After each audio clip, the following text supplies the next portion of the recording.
સર્વપ્રથમ તો હું ખૂબ જ આનંદ, ઉત્સાહ અને ગૌરવની લાગણી અનુભવું છું કે આજે આ એક એવી સભા, એવું સંમેલન છે કે જેમાંથી આપણી આ મહાન હિન્દુ સંસ્કૃતિ જેના પર ટકી છે એ હિન્દુત્વ.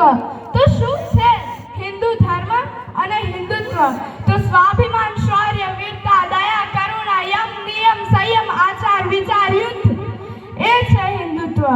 અત્રે આરએસએસના વડીલો તેમજ જવાનો પધારેલ છે, તો હું મારી બુદ્ધિમત્તા પ્રમાણે આરએસએસ એટલે કે રાષ્ટ્રીય સ્વયંસેવક સંઘની થોડી જાણકારી આપી દઉં.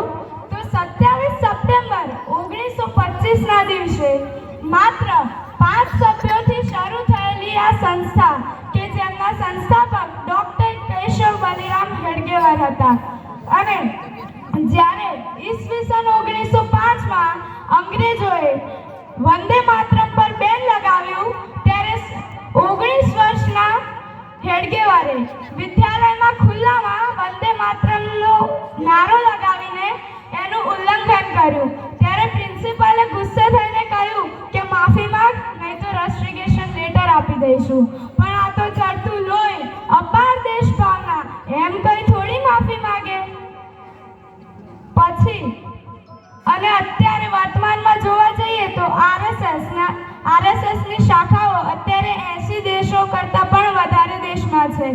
અને વિશ્વમાં સ્વયંસેવકની દ્રષ્ટિએ જોવા જઈએ તો એનજીઓ એટલે કે નોન ગવર્નમેન્ટ ઓર્ગેનાઇઝેશન, જે મોટામાં મોટું ઓર્ગેનાઇઝેશન છે આપણું આ આરએસએસ. હવે વાત હિન્દુત્વની અને હિન્દુ ધર્મની ચાલી રહી છે, તો હિન્દુત્વ વિશે હું કંઈક કહેવા ઈચ્છું છું. તો હિન્દુત્વ એટલે કોઈ પૂજા પદ્ધતિ કે પૂજા પંથ નથી, પરંતુ એક જીવનશૈલી છે, અને જીવનશૈલી એ જ ધર્મ છે. કહેવામાં આવ્યું છે કે ધારયતિ ઇતિ ધર્મ, જે ધારણ કરવા યોગ્ય છે એ જ ધર્મ છે. તો શું છે આમાં ધારણ કરવા યોગ્ય? તો વિદ્યા, સત્ય, ઇન્દ્રિય નિગ્રહ, શૌચમ, અક્રોધમ, આ બધા જ ગુણો જેનામાં છે તે જ સાચો હિન્દુ, તે જ સાચો સનાતની છે. અને હવે વાત હિન્દુ રાષ્ટ્રની કરું તો પહેલગામ એટેક તો તમને બધાને યાદ જ હશે કે જેમાં પાકિસ્તાની આતંકીઓએ 26 નિર્દોષી હિન્દુઓની જાન લીધી હતી. દરેકને પોતાના ધર્મ પૂછીને માર્યા હતા. સંતોષ જગદાલેને તો તમે ઓળખતા જ હશો કે જેમનો પરિવાર પોતાની જાન બચાવીને ટેન્ટમાં છુપાઈ ગયા હતા, પરંતુ પાકિસ્તાની આતંકીઓએ એમને પણ શોધી કાઢ્યા. સંતોષને ટેન્ટની બહાર બોલાવીને કલમા પડવા કહ્યું. સંતોષ કલમા ન પડી શક્યા તો તેમને ગોળી મારી દેવામાં આવી. મંજુનાથ શિવમ કે જે કર્ણાટકના હતા, તેમની પત્ની પલ્લવીના સામે તેમને તડપાવીને મારી નાખવામાં આવ્યા હતા. અને પલ્લવીએ જ્યારે એમ કહ્યું કે મારા પતિને મારી દીધા તો મને પણ મારી દો, ત્યારે સામેથી જવાબ મળ્યો, અમે તને નહીં મારીએ, just go and tell Modi. તેઓએ આવીને જ્યારે મોદીજીને કહ્યું, પછી તો આપ સૌ જાણો જ છો કે આપણા દેશની સિંહણો વ્યોમિકા સિંહ અને સોફિયા કુરેશી અને આપણા દેશના નરબંકાઓએ દુશ્મનોને કેવી ધૂળ ચટાવી દીધી. અને એ વિધર્મીઓએ, એ આતંકીઓએ જો આ જ સવાલ આપણા દેશના બીએસએફના નરબંકાઓને પૂછ્યો હોત તો બતાવી દેત તેમને કે આપણો ધર્મ શું છે. તો આ બધું પાકિસ્તાની આતંકીઓએ આપણને આપણો ધર્મ પૂછીને માર્યા છે. તો આ બધું હિન્દુ સહન કરવા તૈયાર જ નથી. એ તો તમે જોઈ જ લીધું ઓપરેશન સિંદૂરમાં. અને આ બાબત પર મને 2-4 પંક્તિઓ કહેવાની તીવ્ર ઈચ્છા છે. તો दुनिया को नए भारत का यशगान सुनाया है हमने, दुनिया को नए भारत का यशगान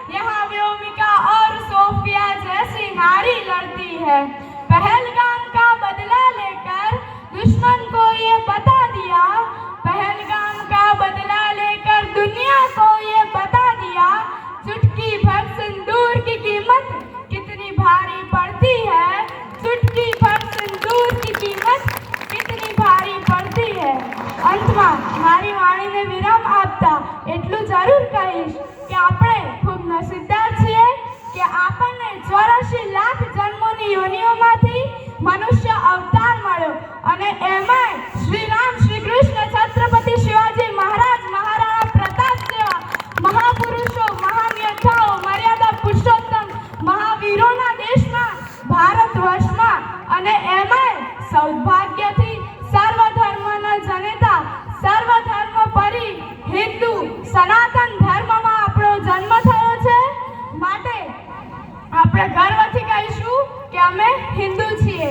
છેલ્લે મારી વાણીને વિરામ આપતા